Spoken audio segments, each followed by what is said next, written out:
So, welcome back to SM classes. So, today's topic that you all know about financial planning. Just we already started a financial planning, and we also uploaded first two videos related to the financial planning. So, let's begin with the third video, which is on financial planning. But in this video, we will talk about a trading chain. So, so our topic is a trading chain. So actually trading chain, which is a basic concept. So whenever we are purchasing that goods or material, so in this case the trading chain which plays a very important role. Okay. So just like as a for the motivation we require this portion, along with that like, comment, share, and subscribe.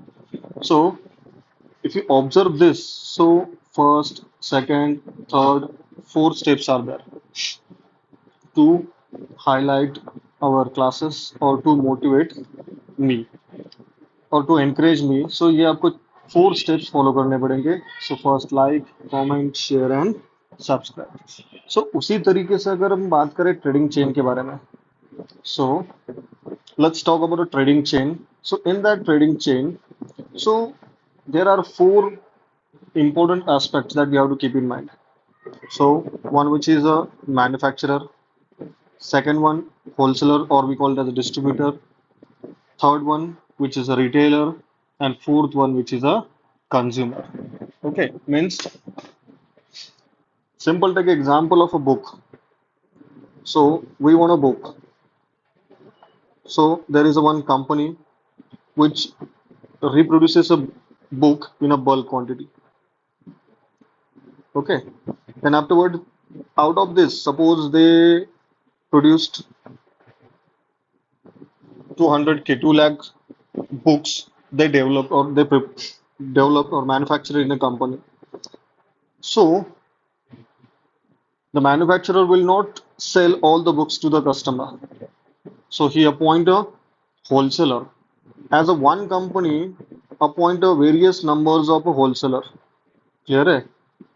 So likewise, अगर मान के चलो कोई भी एक company है, so उसका एक ही डीलर नहीं होगा, होलसेलर एक ही नहीं होगा. तो according to the region, according to the area, वो बहुत से डीलर अपॉइंट करेगा. सो ये बहुत सारे हो सकते हैं, 100 हो सकते हैं, 200 हो सकते हैं. चलो let's talk about individual one. Suppose this is a wholesaler. अब होलसेलर 2 लाख बुक नहीं खरीदेगा. उसने क्या किए, मान के चलो 1 lakh books. Okay, he purchased 1 lakh books. Second one wholesaler, he is connected with a one wholesaler which is connected with a number of retailers. So अब मान के चलो वो रिटेलर को बेच रहा है, तो रिटेलर 10 लाख, 1 लाख या 1 लाख बुक्स खरीदेगा क्या? नहीं, उसके अकॉर्डिंग से वो खरीदेगा. मान के चलो 1 लाख में से इसने 1,000 बुक खरीदे और 2,000 बुक खरीदे. ठीक है, तो वो 2,000 बुक्स वो बेचेगा किसको? कस्टमर को. अगर एक शॉपकीपर देख लोगे आप, तो उसके 1,000 2,000 कस्टमर होते हैं एक रिटेलर के. तो अगर हम बुक लेने जाते हैं तो हमें चाहिए 5 बुक, तो हम 5 ही बुक खरीदेंगे. हमें अगर 10 चाहिए तो हम 10 बुक खरीदेंगे. तो ये होता है एक्चुअली ट्रेडिंग चेन. अगर कोई भी मैन्युफैक्चरर अगर कुछ प्रोड्यूस करता है, तो उसका जो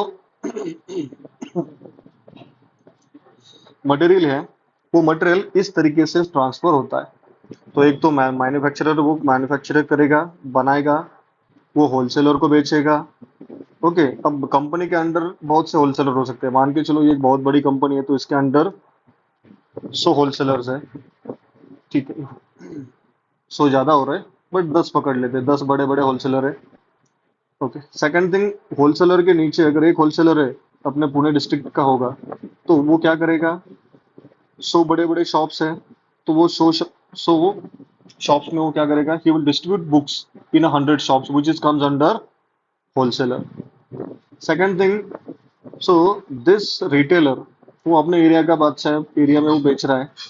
तो अगर वो एरिया में फेमस है, तो उस एरिया में अगर मान के चलो 10,000 घर है, या फिर बड़े बड़े 3-4 स्कूल है, तो वो डेफिनेटली इसके पास आ जाएंगे, तो वो जो क्वांटिटी है वो क्या हो जाएगा, उसका कस्टमर हो जाएगा। सो लाइकवाइज ट्रेडिंग चेन में हमें ये चीजें ध्यान में रखनी है। चलो, अब ये ट्रेडिंग चेन हो गया। अब ट्रेडिंग चेन में हमने क्या डिस्कस किया कि जो प्रोडक्ट है वो प्रोडक्ट कैसे माइग्रेट हो रहा है। सिंपल एक प्रोडक्ट है, वो हमने होलसेलर से लिया, फिर मैन्युफैक्चरर से ले लिया, होलसेलर को दे दिया, होलसेलर से हमने लिया, रिटेलर को दे दिया, रिटेलर से हमने लिया, कस्टमर को दे दिया। अब ध्यान से अगर आप देखोगे तो यहाँ पे कोई, हर एक बंदा यहाँ पे क्या कर रहा है, मनी गेन कर रहा है। इसने, अगर मान के चलो ये बुक इसको बेचा, तो इससे इसने कुछ ना कुछ तो रुपीज ले लिया, ठीक है। होलसेलर ने रिटेलर को दे दिया, तो ये भी कुछ ना कुछ उससे रुपीज लेगा। अब रिटेलर ने कस्टमर को बेचा, तो कस्टमर से वो क्या करेगा, बुक के बदले कुछ ना कुछ रुपीज लेगा। तो ये हो गया जीएस, सॉरी, ये हो गया एक्सचेंज। ये क्या बन गया आपका, exchange of money in trading chain. ये क्या हो गया आपका, exchange of money in a trading chain. Okay, along with that what we discuss, exchange of goods in trading chain. Clear है? तो हमने ये नोटिस कर दिया कि हमने, जब हम गुड एक्सचेंज कर रहे हैं तो उसके साथ साथ हम क्या कर रहे हैं, मनी को भी एक्सचेंज कर रहे हैं। मतलब एक हाथ से पैसा दो, एक हाथ से चीजें ले लो। चलो, अब जब पैसे का एक्सचेंज हो रहा है तो मतलब वहां पे क्या होगा, अगर अमाउंट के बारे में अगर हम कभी भी बात कर रहे हैं, तो अमाउंट इज नथिंग बट, सो उसका जो भी टैक्सेबल अमाउंट होगा,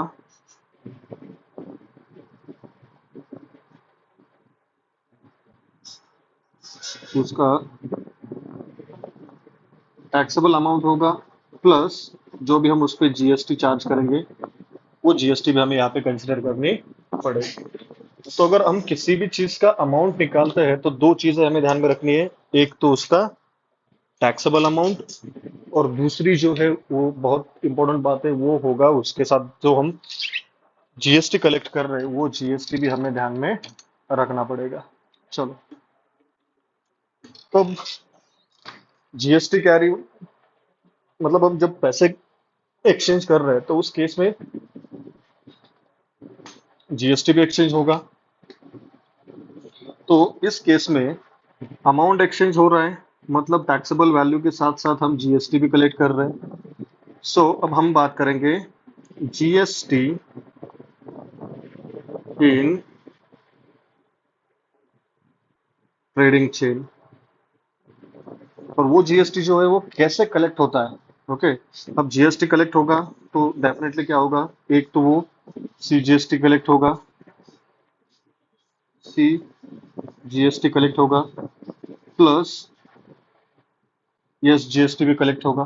ठीक है, दोनों भी कलेक्ट, जीएसटी हम कलेक्ट करके गवर्नमेंट को दे रहे हैं। बट इस स्टेप में कौन कितना जीएसटी पे करेगा, मैन्युफैक्चरर कितना पे करेगा, होलसेलर कितना पे करेगा, रिटेलर कौन कितना पे करेगा, और कस्टमर कितना पे करेगा। तो इस केस में अगर ऑब्जर्व करोगे तो पूरा का पूरा जो ट्रांसफर हो रहा है जीएसटी का, ओके, पूरा का पूरा जीएसटी का जो ट्रांसफर हो रहा है वो भाई साहब इस पे डिपेंड करता है। कस्टमर जो है वो ही जीएसटी पे करेगा, तो इसके हिसाब से हम जीएसटी, ये कस्टमर ही क्या है, main source of GST. Always keep in mind, customer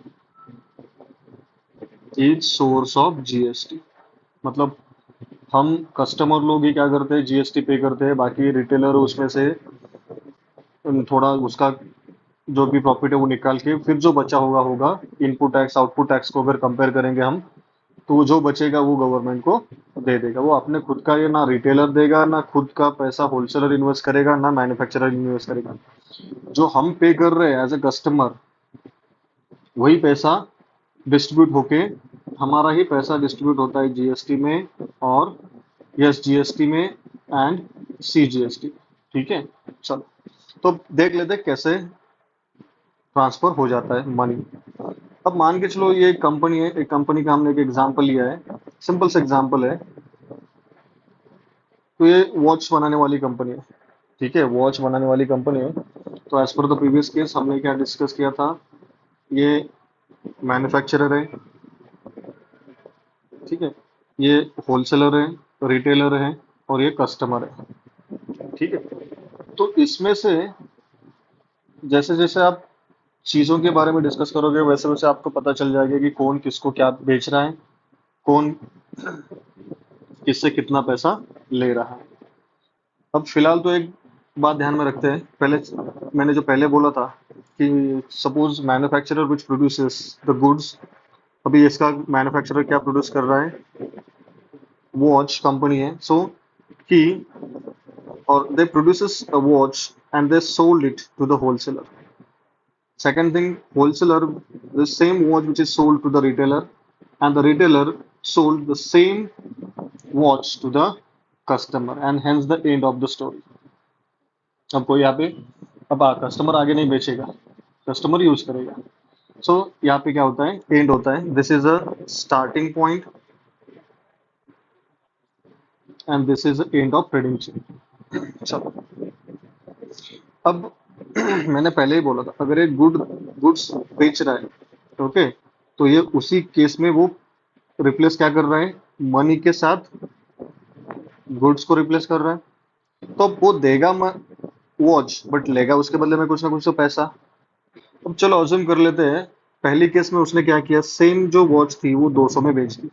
manufacturer ने क्या किया, उसने सोचा कि अगर मैं 200 में वॉच बेच देता हूँ, तो मेरा पूरा जो मैन्युफैक्चरिंग कॉस्ट है कंपनी में, जो उस पे जो मैंने खर्चा किया है मटेरियल पे, या प्रोडक्शन कॉस्ट है, और या फिर वो क्या बोलते हैं एडवर्टाइजिंग कॉस्ट है, लेबर कॉस्ट है, सबको निकाल के अगर मैं एक वॉच 200 में बेचता हूँ तो मैं फिर भी प्रॉफिट में हूँ। ठीक है, तो उसने वो 200 में बेच दिया। अब सेम वॉच होलसेलर तक आ गई। अब होलसेलर क्या सोच रहा है कि यार मेरा भी कुछ ना कुछ प्रॉफिट उसमें ऐड होना चाहिए, प्लस उस पे मुझे जीएसटी पे करनी है। तो उसने डिसाइड किया कि मैं ये 300 में बेचूंगा। सिंपल सा लॉजिक है, पहले आप मनी का एक्सचेंज देख लो। फिर रिटेलर के पास वॉच आ गई, रिटेलर ने क्या किया, इसको 300 में खरीदा। अब रिटेलर भी क्या सोचेगा, सेम प्रोसेस है, भाई मैंने इन्वेस्ट किया है 300, फिर उस पर मुझे जीएसटी भी भरना है, प्लस मुझे वो पूरा का पूरा घर क्या बोलते हैं उसको, आई हैव टू पे the rent of my shop, as well as I have to run my family. So for that I have to maintain all the expenses. So why should I sell it to the 300? So I will add my profit. So he decided the cost which is of a 400 rupees. उसने खुद decide किया कि भाई मुझे ये 400 में बेचता हूँ तो मुझे प्रॉफिट मिलेगा। ठीक है, तो उसने वो 400 में बेचा। तो फाइनली 200 की वॉच थी। ओके, सो 200 का वॉच था, कस्टमर तक आते आते उसका प्राइस बन गया 400 रुपीज। मतलब यहाँ पे कितना हमने एक्स्ट्रा पे किया, 200 रुपये हमने क्या किया, एक्स्ट्रा पे किया। ओके, अब जो एक्स्ट्रा पेमेंट है, अब वो क्या हो रहा है, वो डिस्ट्रीब्यूट हो रहा है, स्प्लिट हो रहा है। कहाँ पे, थोड़ा बहुत होलसेलर को मिल रहा है, थोड़ा बहुत रिटेलर को मिल रहा है, थोड़ा बहुत मैन्युफैक्चरर को मिल रहा है। ठीक है, और उसमें से जो जा रहा है, ओके, वो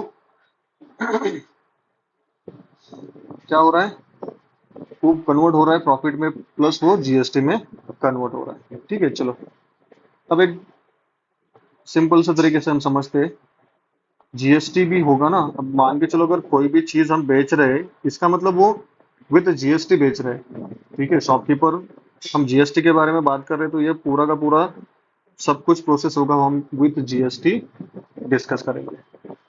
अब सिंपल सा लॉजिक है, यहाँ पे अगर ऑब्जर्व करोगे, जीएसटी जो रेट दिया हुआ है वो है 24%।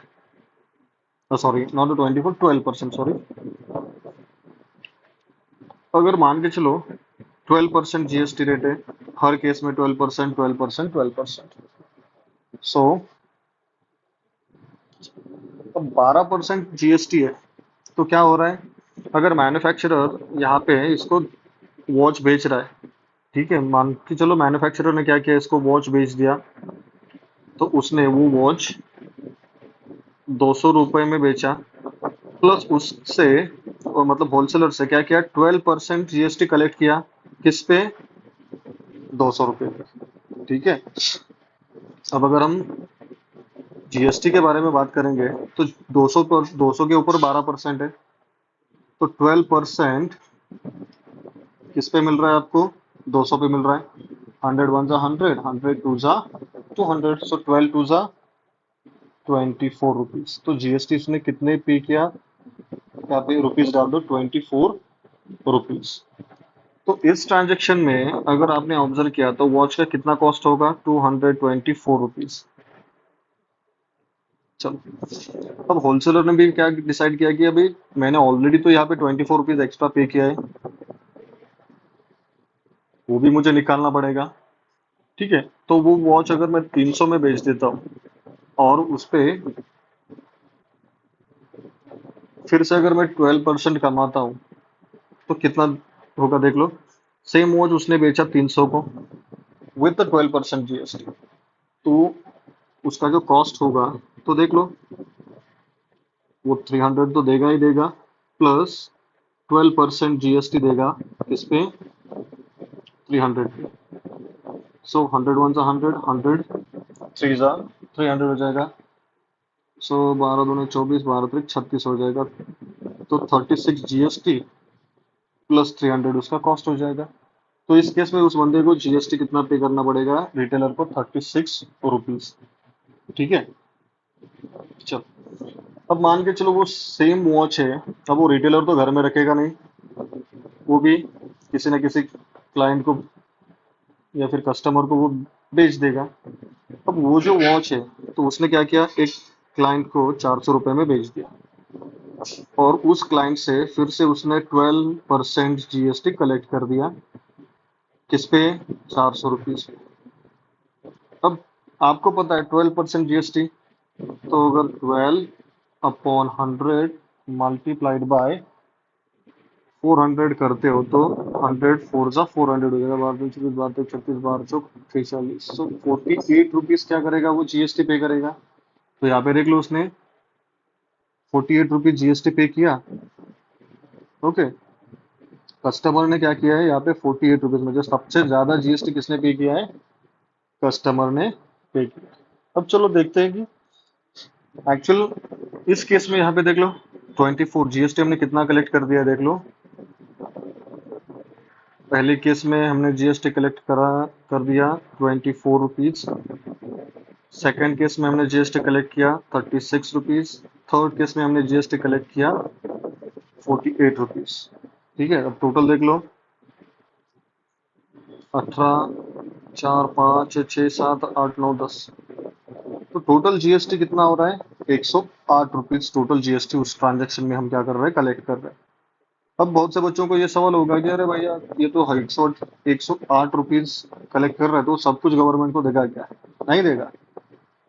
सब कुछ 108 रुपीज जो कलेक्ट हो रहा है जीएसटी, वो सब कुछ गवर्नमेंट को नहीं जाएगा, उसमें से खाली कितना जाएगा, 48 रुपीज जाएगा। क्लियर है। चलो अब देख लेते हैं कि वो 48 रुपीज कैसे जाएगा और क्यों जाएगा। 108 रुपीज अब जाना चाहिए हमारे हिसाब से, तो 108 रुपीज, क्योंकि हम कलेक्ट कर रहे हैं 3 ट्रांजेक्शन में, 108 रुपीज जीएसटी कलेक्ट कर रहे हैं, ओके। और अगर यहाँ पे देख लो, जीएसटी सीजीएसटी कितना जा रहा है, ओनली 48 रुपीज जा रहा है। वो कहाँ पे, मतलब बाकी जो है अराउंड 60 to 70 रुपीज वो जा कहाँ रहा है, वो भी देखना पड़ेगा हमें। चलो अभी वो डिस्कस कर लेते हैं। सिंपल सी बात है, एक तो मैंने बोल दिया कि भाई यहाँ पे कोई अपने खुद के पैसे पे वो जीएसटी नहीं भर रहा है, वो कस्टमर के पैसे पे ही जीएसटी भर रहा है, बट वो जो पैसा है वो कैसे वहां तक जा रहा है वो देखेंगे हम, ठीक है। चलो, अब यहाँ पे देख लो क्या किया उस भाई होलसेलर ने, 24 रुपीज क्या किया, जीएसटी पे किया। अब भाई साहब ने रिटेलर होलसेलर ने क्या 24 रुपीज यहाँ पे मैन्युफैक्चरर को टैक्स दे दिया। अब मैन्युफैक्चरर आगे किसी को टैक्स दे रहा है क्या? नहीं। तो जो भी वो आ रहा है वो एज इट इज क्या कर रहा है, गवर्नमेंट को सर्कुलेट कर रहा है। तो मतलब मैन्युफैक्चरर ने कितना पे किया? 24 रुपीज। चलो इसका काम खत्म हो गया, क्योंकि उसको आगे मैन्युफैक्चरर के आगे कोई है क्या?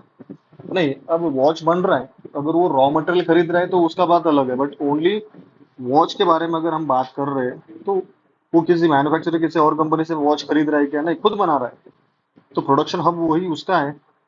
तो वो किसके अंडर जाएगा? गवर्नमेंट के अंडर जाएगा। तो वो जीएसटी किसको पे करेगा? गवर्नमेंट को पे करेगा। पर उसने जो कलेक्ट किया है उसका, उसने कलेक्ट किया 24 रुपीज, तो वो उसके पास आ रहा है और वो वही क्या कर रहा है, सर्कुलेट कर रहा है गवर्नमेंट को। तो उसने कितना दे दिया? 24 रुपीज। अब मान के चलो ये हमें 24 रुपीज मिल गया। अब बचा हुआ 24 जो है वो इनसे आएगा। किनसे? एक तो होलसेलर से और ये रिटेलर, दोनों से वो आधा आधा मिलेगा। Let's see how. अब यहाँ पे इस केस में देख लेते हैं, इस होलसेलर को अगर हम फोकस करें, अगर फिलहाल हम होलसेलर को टारगेट कर रहे हैं। अब होलसेलर भाई साहब ने क्या किया है, 200 की वॉच खरीदी, उस पे जीएसटी ऑलरेडी कितना दिया है? 24 रुपये दिया है। ठीक है, मान के चलो इसने कितना ऑलरेडी पे किया है? 24 रुपये पे किया, मतलब ये उसका इन्वेस्टमेंट हो गया। और इन्वेस्टमेंट मतलब उसका हम कंसिडर कर सकते हैं इनपुट टैक्स। आगे जाके ये भी जरूरी है, इनपुट आउटपुट। चलो, अब उस भाई साहब ने उसी वॉच को बेच के कितना कमाया? जीएसटी कितना कमाया? 36 रुपये जीएसटी कमाया। तो इसको हम कहते हैं आउटपुट टैक्स। किसका? होलसेलर का। जिससे वो मतलब जो टैक्स आ रहा है वो होगा आउटपुट, जो टैक्स जा रहा है वो होगा इनपुट। सो उसने दिया कितना? 24, तो इनपुट हो गया। जो आ रहा है 36, तो ये हो गया उसका आउटपुट। अब जो दोनों में से अब ये क्या करेगा, उसने कलेक्ट किया है 36 रुपीज। चलो, और उसने ऑलरेडी इन्वेस्ट कितना किया है? 26 रुपीज। अब भाई ये लॉस में प्रॉफिट लॉस में बिजनेस तो नहीं करेगा। तो ये जो 20 रुपीज उसने इन्वेस्ट किया है वो पहले निकाल के लेगा। तो 26 अगर जो कलेक्ट किया हुआ टैक्स है और ये इन्वेस्टेड टैक्स है, तो वो पहले ये क्या करेगा, 24 रुपीज 36 में से निकाल लेगा। तो बचा कितना? 12। अब ये जो 12 रुपीज है वो जीएसटी में कन्वर्ट होगा। तो देख लो यहाँ पे इस केस में उसने, होलसेलर ने कितना जीएसटी पे कर दिया? 12 रुपीज। तो अगर रिटेलर भी कोई दूध का धुला नहीं है, रिटेलर भी सेम प्रोसेस फॉलो करेगा।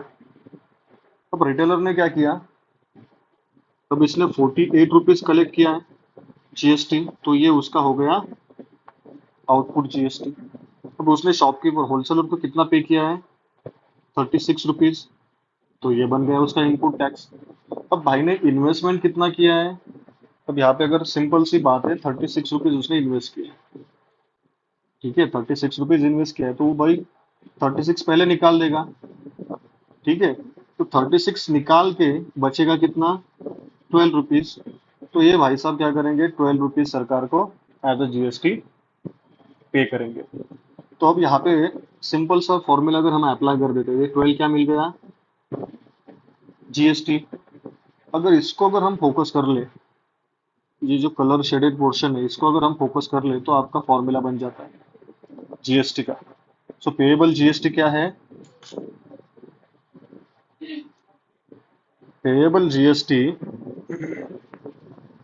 Is equal to output tax minus input tax.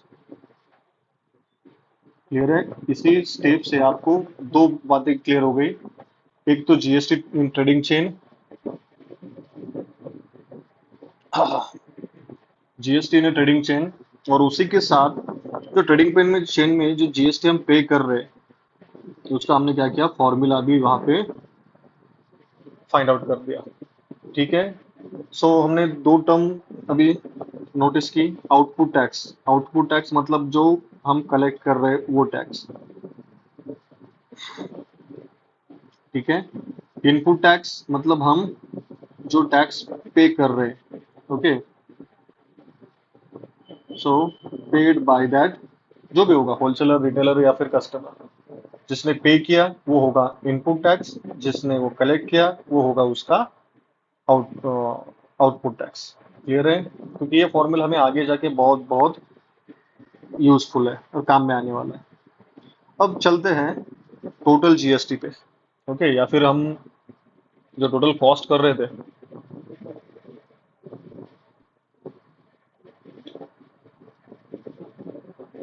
Cost मतलब अब हमने अगर इसका टैक्स इनवॉइस बनाया, ओके, बायर टू बायर, ये जो ट्रेडिंग चेन है ये कौन है? बायर है, ओके। सो एक मान के चलो बिजनेस है, ठीक है, तो बिजनेस टू बिजनेस के बारे में बात करेंगे। सो मैन्युफैक्चरर बायर है, बिजनेसमैन है, ये भी बिजनेस है, ये भी बिजनेस है। तो buyer to buyer,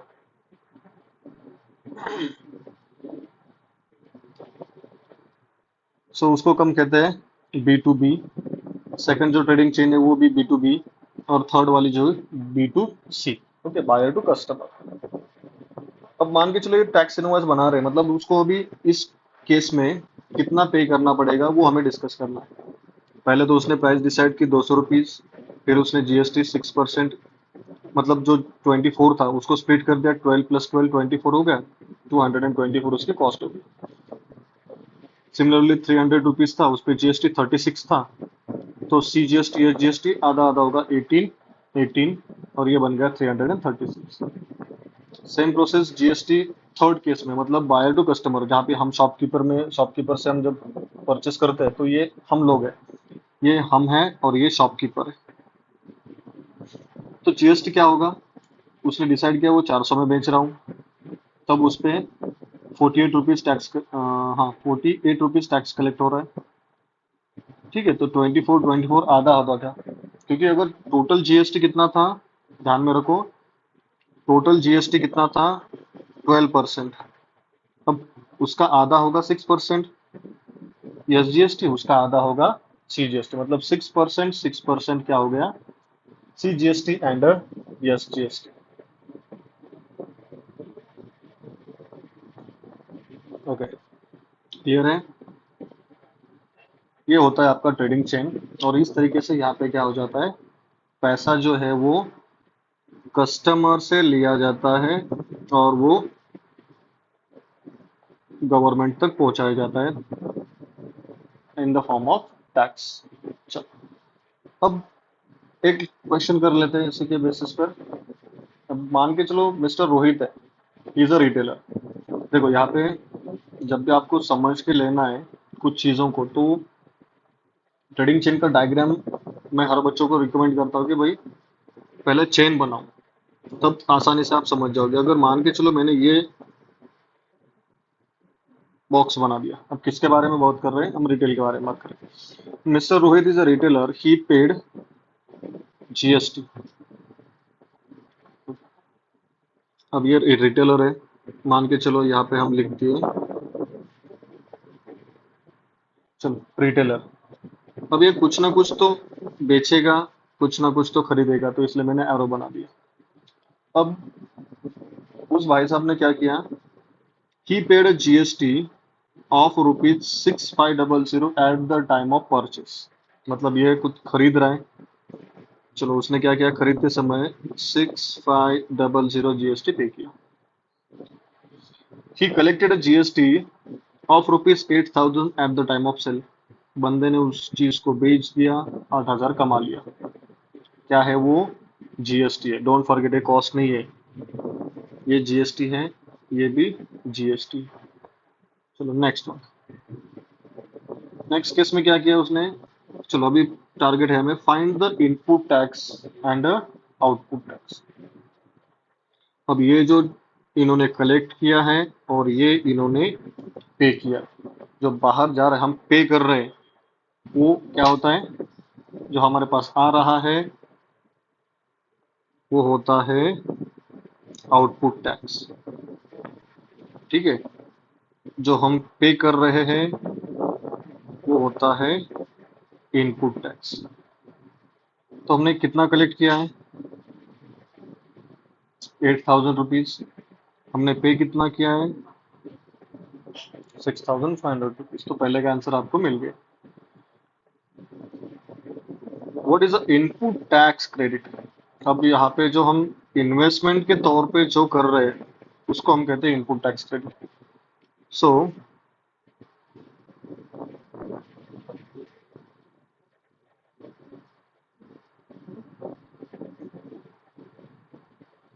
input tax credit जो हमने एडवांस में टैक्स पे किया है उसी को हम इनपुट टैक्स बोलते हैं। अब इनपुट टैक्स से आपका होगा इनपुट टैक्स क्रेडिट। तो 6,500 हो गया आपका इनपुट टैक्स क्रेडिट, और वी कॉल्ड एज ITC। चलो क्लियर है। Next, sorry, input tax credit भी हो गया। Find this payable GST. कोई सिंपल सा क्वेश्चन है, अभी अभी हमने किया है। सो पेएबल जीएसटी क्या होता है? Output tax minus input tax. अब आउटपुट कितना जा रहा है देख लो। आउटपुट अभी हमने लिखा हुआ है 8,000 आउटपुट। अगर किसी को अभी भी कंफ्यूजन हो रहा है तो एक बार शॉर्टकट देख लो, आउटपुट ऑलवेज बड़ा होगा, इनपुट छोटा होगा। तो छोटी बड़ा कौन सा है? 8,000 है,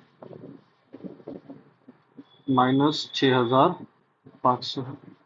इस तरीके से हम इनपुट आउटपुट निकाल सकते हो। 8,000 में से 6,500 माइनस करोगे, 6,500 होगा 500, 7,000 और एक 8,000, मतलब 1,500।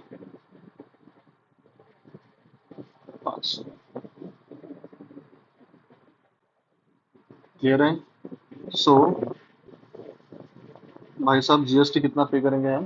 1,500 रुपीज जीएसटी पे करेंगे। तो ये पेएबल जीएसटी हो गया। So find the payable C GST and S GST. अब यहाँ से नया क्वेश्चन स्टार्ट हो जाता है। S GST, state goods and service tax. अब यस जीएसटी का फॉर्मूला क्या है? GST upon 2। और कुछ बच्चों ने ऐसा भी ध्यान में रखा होगा, हाफ ऑफ जीएसटी।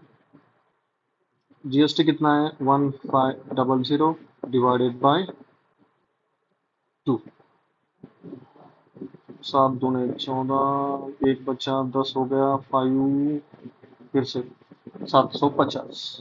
क्लियर है। तो हमारा जो आंसर बना वो होगा 750। सी जीएसटी 750 हो गया, मतलब यस जीएसटी भी उतना ही रहेगा। तो यस जीएसटी इतना है तो सी ऑल्सो 750। अब भाई अपना जो आंसर है वो देख लेते हैं करेक्ट है या नहीं है। अब यहाँ पे अगर हमने देखा तो ये मैंने यहाँ पे आंसर कर लिख के लिया, तो देख लो। सो जीएसटी 750 है, यस जीएसटी भी 750 है। सेकंड वन जो हमने फाइंड आउट किया है आंसर, वो भी आपको यहाँ पे दिखाई दे रहा है। ठीक है। सो लाइकवाइज हमें क्या करना होता है? आंसर्स निकालने पड़ते हैं। चलो, सो ये क्वेश्चन हमारा यहीं पे खत्म होता है। ये जो डेटा है वो हमने कवर कर दिया। चलो अब इसको साइड में लगा देते हैं। नेक्स्ट क्वेश्चन, इसमें मेरे ख्याल से किसी को प्रॉब्लम नहीं होगा। चलो अब सेम सिंपल सा क्वेश्चन है, just take 2 minutes and read it.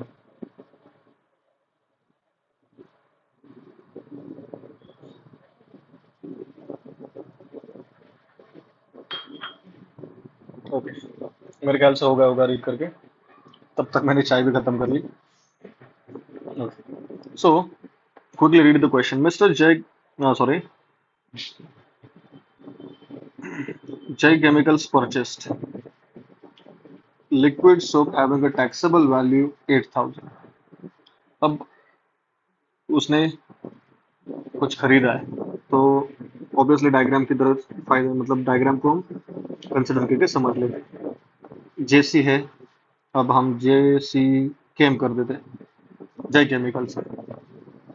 भाई साहब कुछ खरीद रहे हैं और कुछ बेच रहे हैं। जो हमने यहाँ पे खरीदा वो इनपुट हो गया, बेचा वो आउट में चला जाएगा। ठीक। अब उसकी टैक्सेबल वैल्यू कितनी है?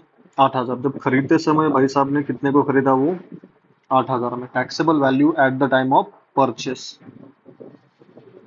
अब sold it to the customer, बेच दिया उसको। कितने में बेच दिया भाई साहब ने?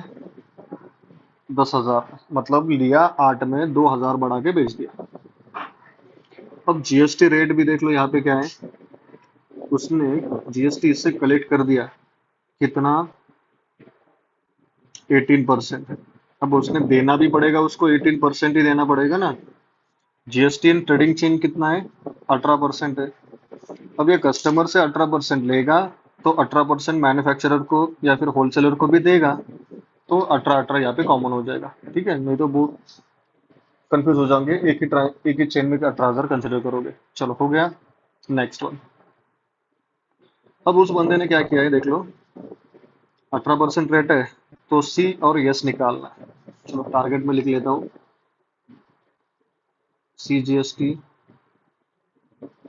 Yes GST. अब ये डायग्रामेटिकल हम लिख लेंगे। ये गिवन डेटा है अपना, सो इसको हम कंसिडर करेंगे गिवन डेटा। चलो, कोई लॉजिक लग रहा है इसमें? ठीक। सो टारगेट हमारा सी और एस जीएसटी है। अब C GST S GST directly तो नहीं निकलेंगे, तो हमें क्या करना पड़ेगा? पहले इसका जीएसटी निकालना पड़ेगा, फिर उसको आधा आधा कर देंगे। ठीक है। अब अगर मान के चलो इन भाई साहब ने कुछ ना कुछ तो बेचा है, तो उनका इनपुट टैक्स और आउटपुट टैक्स पहले निकाल देंगे। So there four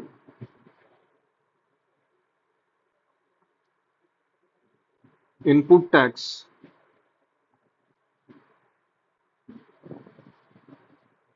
output tax. इन का मतलब बाहर जा रहा है, आउट का मतलब अंदर आ रहा है, कलेक्ट कर रहा है टैक्स। इनपुट मतलब वो पेड टैक्स होगा। कितना है? 18% ऑन 8,000। ठीक है, लिख ले लो, लिख लो। 18% ऑन 8,000। चलो, आउटपुट टैक्स क्या होगा? 18% ऑन 10,000।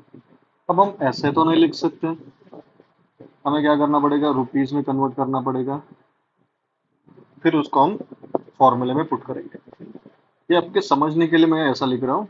चलो, अब अज्यूम करके चल दो कि इनपुट टैक्स है। अब 18% ऑन 8,000 मतलब 18 अपॉन 100 मल्टीप्लाइड बाई 8,000। सो दो जीरो, दो जीरो चले गए। अब कैलकुलेट कर लो। 18 एट सा होगा। सो कैलकुलेट करके बताओ मुझे कितना हो रहा है उसका जो जीएसटी है।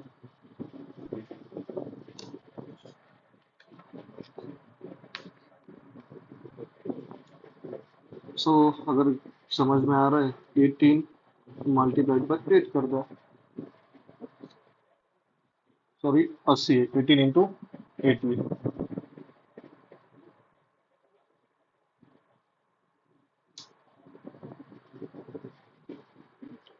तो आपका जो आंसर बनेगा 1440।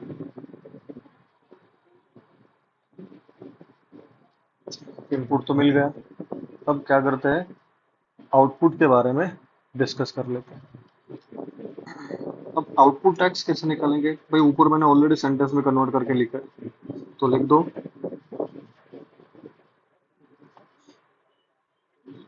Output tax is equal to 18%, मतलब 18 अपॉन 100 ऑन 10,000। तो ये दो जीरो, दो जीरो स्वाहा हो जाएंगे, मतलब कट हो जाएंगे। 18 बटे 10 और 18 मल्टीप्लाइड बाय 10। अब 18 टेन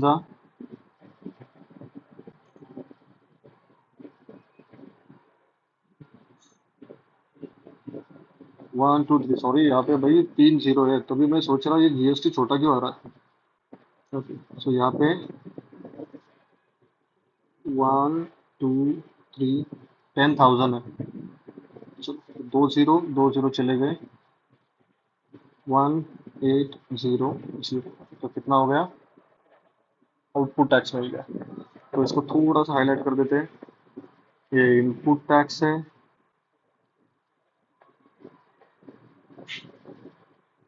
ये आपका इनपुट टैक्स कितना है, ये आपका आउटपुट टैक्स कितना है। तो क्विकली यहाँ पे हम देख लेते हैं, हमने जो फॉर्मूला डिस्कस किया था, ओके, जीएसटी। तो ये वाला फॉर्मूला देख लो, जीएसटी पेएबल क्या है, output tax minus input tax. अब उसी फॉर्मूले को हम यहाँ पे यूज करेंगे। अगर हमने सो जीएसटी पेएबल, मतलब हम पेएबल जीएसटी कितना है वो भी डिस्कस करेंगे। चलो तो लिख लेते हैं, जीएसटी इज इक्वल, अब किसका जीएसटी है वो, जेसी केमिकल का या फिर जय केमिकल का, output tax minus input tax है। अब सिंपल सा लॉजिक है भैया, बड़ा नंबर होगा वो आउटपुट होगा, आंख बंद करके लिख सकते हो। 1800 है, छोटा वाला नंबर है 1444, सब माइनस करके देख लो।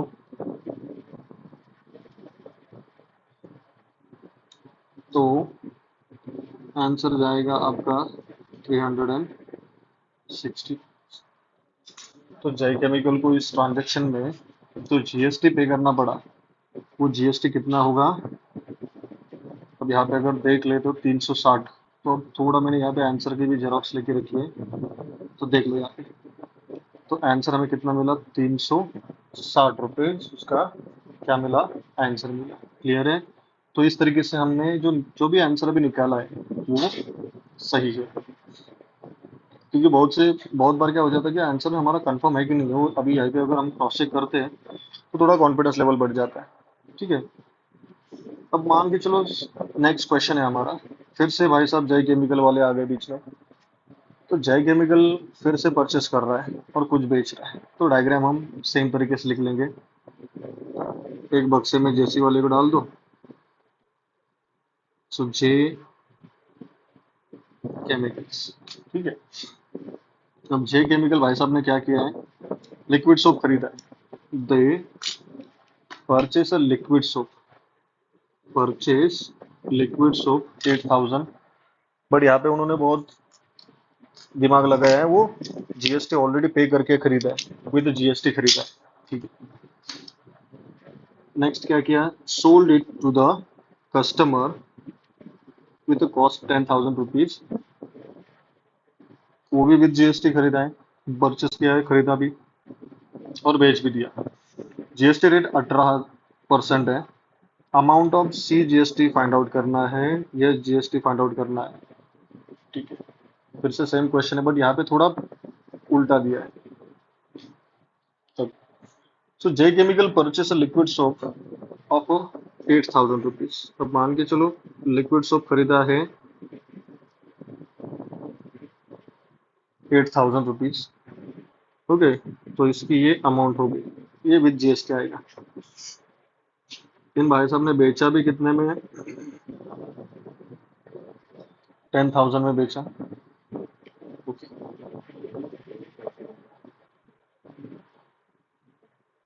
अब जीएसटी रेट जो है वो है आपका 18%। जीएसटी रेट क्या है, 18%। चलो, अब पहले हमें क्या करना पड़ेगा, सो जीएसटी। ओके, तो पहला स्टेप लिख लेते हैं हम यहाँ पे, find out GST in purchase time. ठीक है। सेकंड क्या होगा, GST at the time of sale. Okay, GST in purchase time, GST in selling time, ये आपको निकालना पड़ेगा। ठीक है, अब मान के चलो यहाँ पे 18% है। अगर हम अमाउंट का रिलेशन लगाए तो क्या हो सकता है? 18% है। ठीक है, 18% है मतलब उसने, जब वो 18 रुपये जीएसटी कलेक्ट हो रहा है, जब हम 100 रुपीज में से क्या कर रहे हैं, 18 रुपीज जीएसटी दे रहे हैं, इसका मतलब हम अमाउंट कितना दे रहे हैं? ओबियसली 118 रुपीज अमाउंट देंगे। तो इस ट्रांजेक्शन में 18%, अगर मान के चलो हम सिंपल सा लॉजिक लगाते हैं, ये तो समझ में आ गया आपको 18% का कॉन्सेप्ट क्या है। अब यहाँ पे देख लो 18% है, मतलब जब 100 रुपीज का अगर कोई भी चीज हम खरीदेंगे, कितने रुपीज का? 100 रुपीज का, तो उसकी कॉस्ट क्या बनेगी? 100 रुपीज प्लस 18% जीएसटी ऑन 100। ठीक है, तो वो क्या हो जाएगा? टोटल 118 रुपीज बनेगा। टोटल कितना बनेगा? 180 रुपीज बनेगा। तो इस केस में अगर वो 118 रुपीज अमाउंट पे कर रहा है, कितना पे कर रहा है? 118 रुपीज पे कर रहा है। वो किस पे पे कर रहा है? 100 रुपीज की चीज के लिए वो 118 पे कर रहा है। तो अगर परचेस टाइम में अगर आप देख लोगे तो वो 118 रुपीज पे कर रहा है 100 रुपीज की चीज के लिए। तब वो अगर 8,000 रुपए की चीज वो बेचेगा तो उस पर कुछ ना कुछ जीएसटी तो कलेक्ट करेगा ही। तो हमने उस जीएसटी को कंसिडर कर लिया एक्स। ठीक है, तो वो जो एक्स है वो अभी क्या करना पड़ेगा आपको? मल्टीप्लाई डिवाइड करके और सिंप्लीफाई करके आपको यहाँ पे सॉल्व करना पड़ेगा। तो जस्ट ट्राई कर लो, देख लो एक बार क्या आ रहा है आंसर। अगर, सॉरी अभी इसको चार्जिंग लगाना पड़ेगा। सो मल्टीप्लाई करके देख लो क्या आंसर आ रहा है आपका, फिर हम आगे बढ़ेंगे। चलो अभी अगर देखना है आपको तो यहाँ पे भी देख सकते हो। थोड़ा सा मैं आपको जूम इन करा के दिखाता हूँ। चलो, तो 100 रुपीज की चीज पे वो 118 पे कर रहा है। थोड़ा हमारा चार्ज, 1 मिनट में चार्जिंग कनेक्ट कर देता हूँ पहले इसको।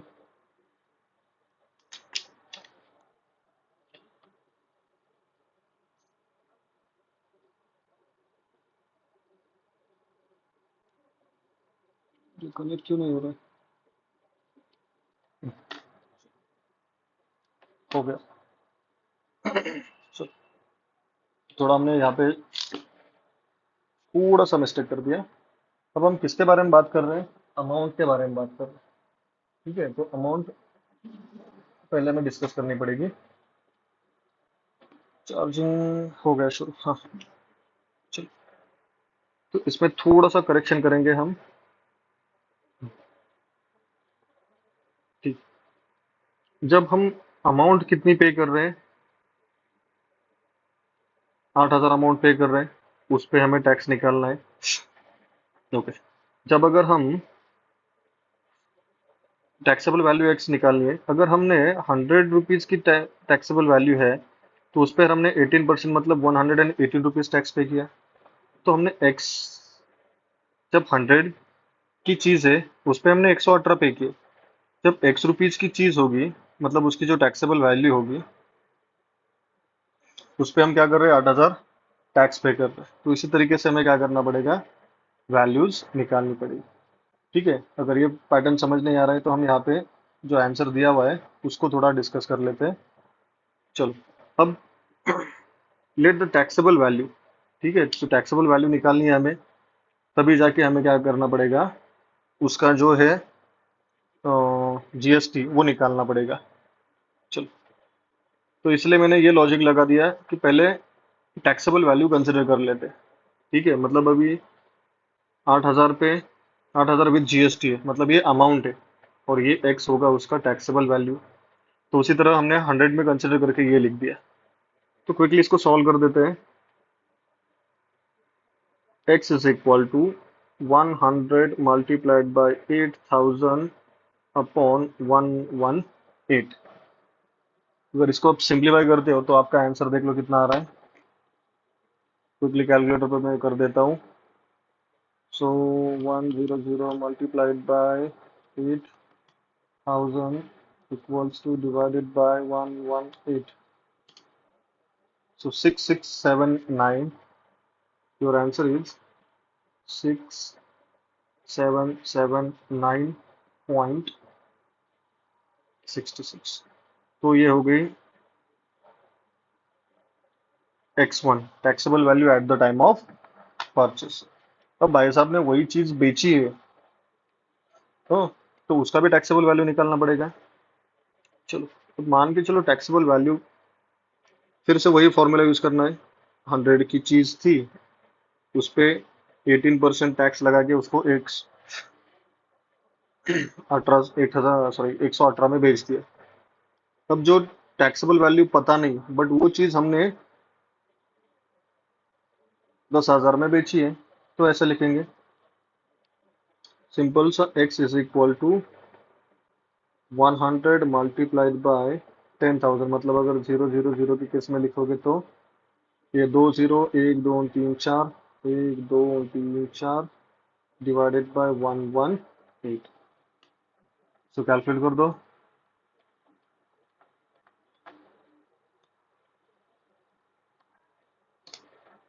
तो 8,474 रुपये। x इज इक्वल टू 8,474 रुपये 0.57। इतना उसने क्या किया है वहां पे, टैक्सेबल वैल्यू बना दिया उसका। चलो, अभी दोनों का टैक्सेबल वैल्यू वैल्यू भी हमें मिल गया। अब निकालेंगे जीएसटी। ठीक है,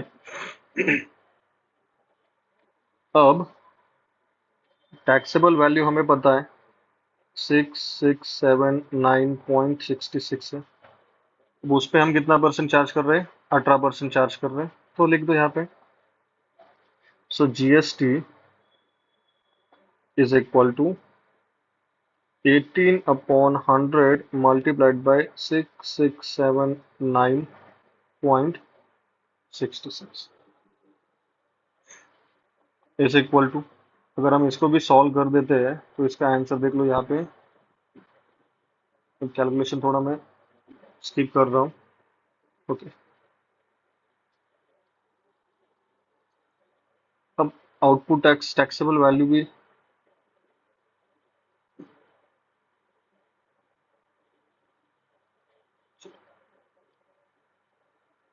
ठीक है, ये थोड़ा लेंदी हो जाएगा।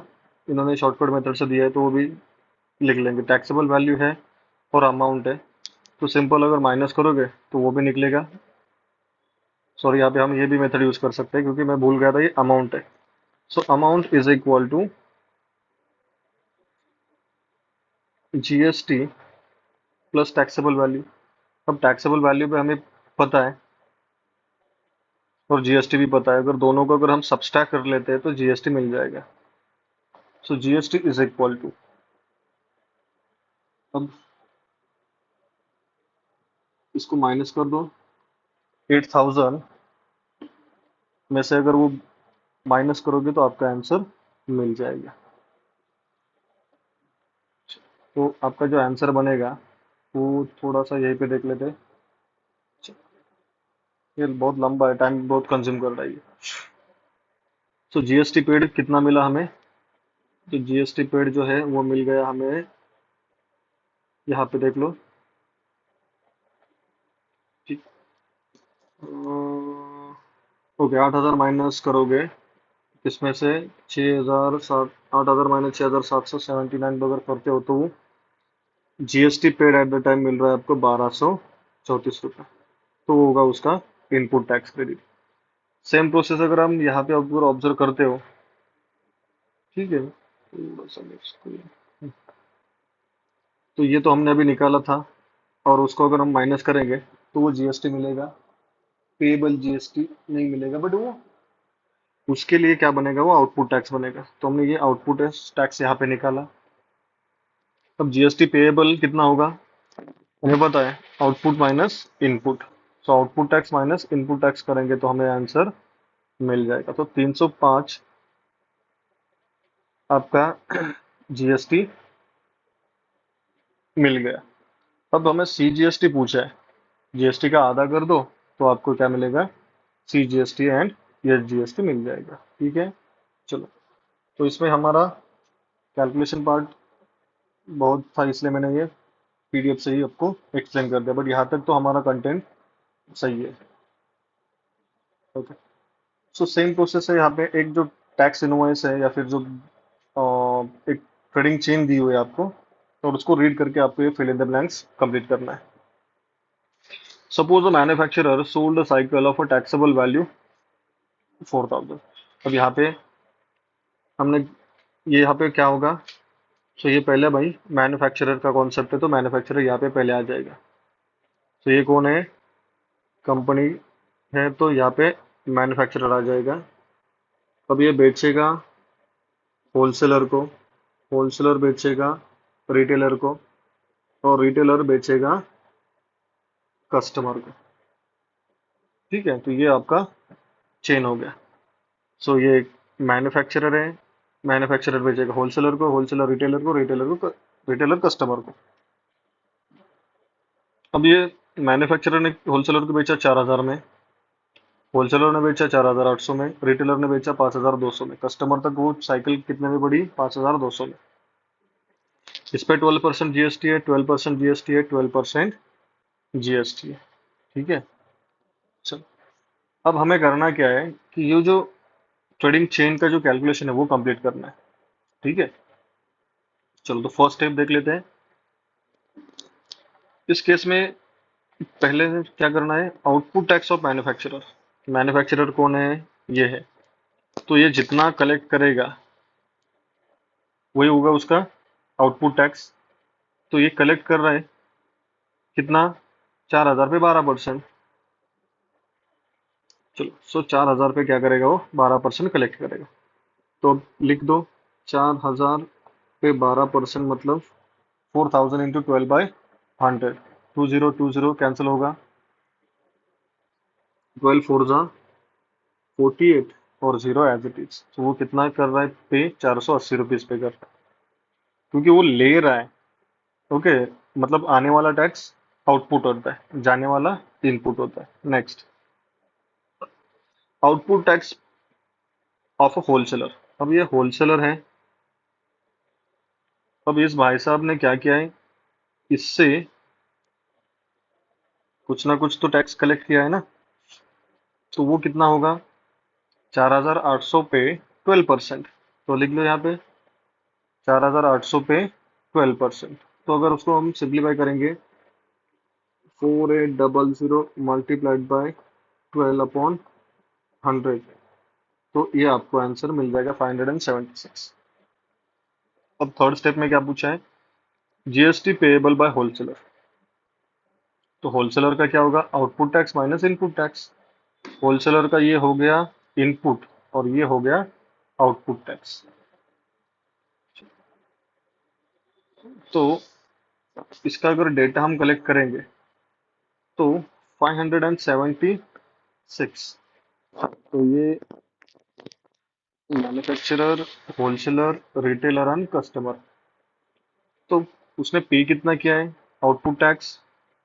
देखो, 480 रुपीज आउटपुट टैक्स है उसका, सॉरी, होलसेलर। ओके, होलसेलर का आउटपुट टैक्स ऑफ होलसेलर 576। मतलब इसने इससे लिया है कितना, 576। और उसका, उसने दिया है कंपनी को कितना, ऑब्वियसली 480। तो ये होगा उसका इनपुट टैक्स। डिफरेंस निकाल दो, 96 बन जाएगा। Second one, output tax of retailer. अब रिटेलर कहाँ पे है? ये देखो, ये रिटेलर है। ये इससे कितना ले रहा है वो उसका होगा आउटपुट। 5,200 पे 12% चार्ज कर रहा है ना वो, तो वो होगा उसका आउटपुट टैक्स। देख लो यहाँ पे 5,200 पे 12% है। फिर से अगर हम सॉल्व करेंगे, 12/100 मल्टीप्लाइड बाय 5,200, तो 0,000 कैंसिल होगा। 12 दूनी 24 से 4 तो 625 आंसर बन जाएगा। 52 मल्टीप्लाइड बाय 12 करोगे तो 52 मल्टीप्लाइड बाय 12, 624 आपका आंसर बन जाएगा।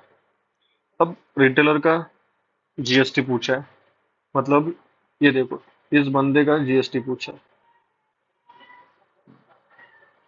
इसने जो दिया वो इनपुट होगा, जो लिया वो आउटपुट होगा। अब आउटपुट कितना है अभी हमने कैलकुलेट किया है,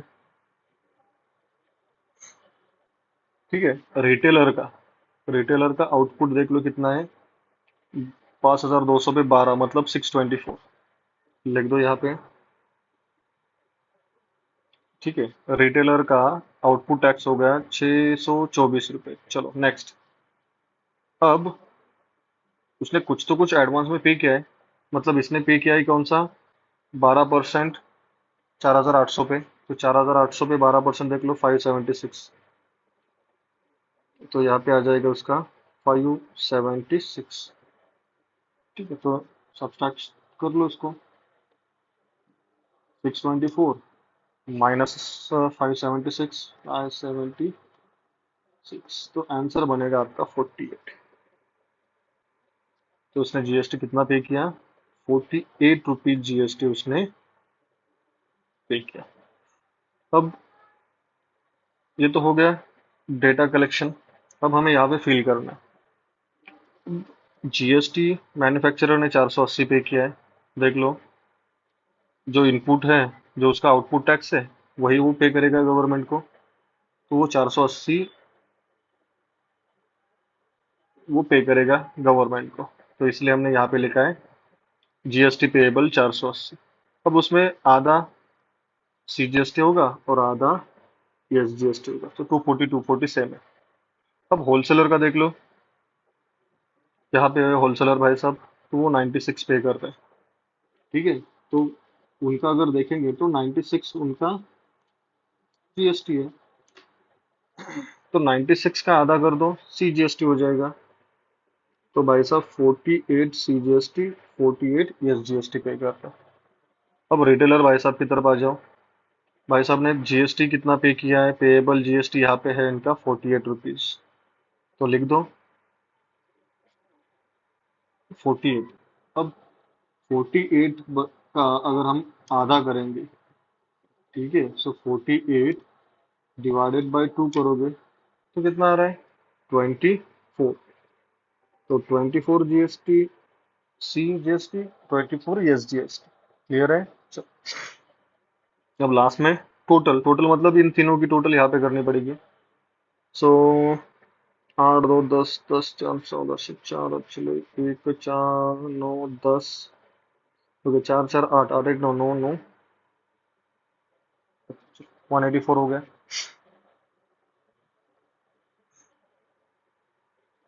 गलत है, गलत है, गलत है, गलत है भैया, कुछ तो गड़बड़ है। 480 है, मतलब 8 2 10 4 14, 14 से 4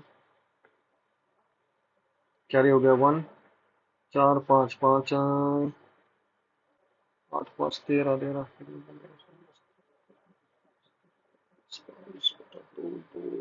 4 5 6, 624 रुपीज, ठीक है। अब इसका भी क्या ऐड कर लेते हैं, 8 4 12 2, कैरी वाला 1, 4 4 8 9 10 11, यहाँ 1 मेरे 3 से 12, आणि इथे पण 312 जय महाराष्ट्र। सो तीन टोटल अब ऐड करके देख लो, 2 2 4 1 1 2 3 3 6। अब हमें ऐसे क्या करना है, उसको कंप्लीट करना है। तो ये बन गया आपका टैक्स इनवॉइस इन अ अबव प्रोसेस। नेक्स्ट जो क्वेश्चन है, ओके, वो हम क्या करेंगे, नेक्स्ट सेशन में कंप्लीट करेंगे। फिलहाल यहाँ तक जो हमने जीएसटी कवर किया, उसमें से मोस्ट इम्पोर्टेंट हमने इनपुट टैक्स डिस्कस किया। Second one, output tax discuss किया। जीएसटी पेएबल कितना है वो भी डिस्कस किया। देन टैक्सेबल वैल्यू कैसे निकालनी है वो भी हमने कवर किया। और टैक्स इनवॉइस भी हमने बनाया। तो इतना सब जो डेटा है वो हमने डिस्कस किया है। ओके, तो यहाँ तक अभी हम रुकते हैं। See you soon in a next session. तब तक के लिए आपको क्या करना है, ये करना है, just go through this and like it, share it and subscribe this. ठीक है, तो अगर कंटेंट अच्छा लगा तो लाइक करो, शेयर करो, सब्सक्राइब करो।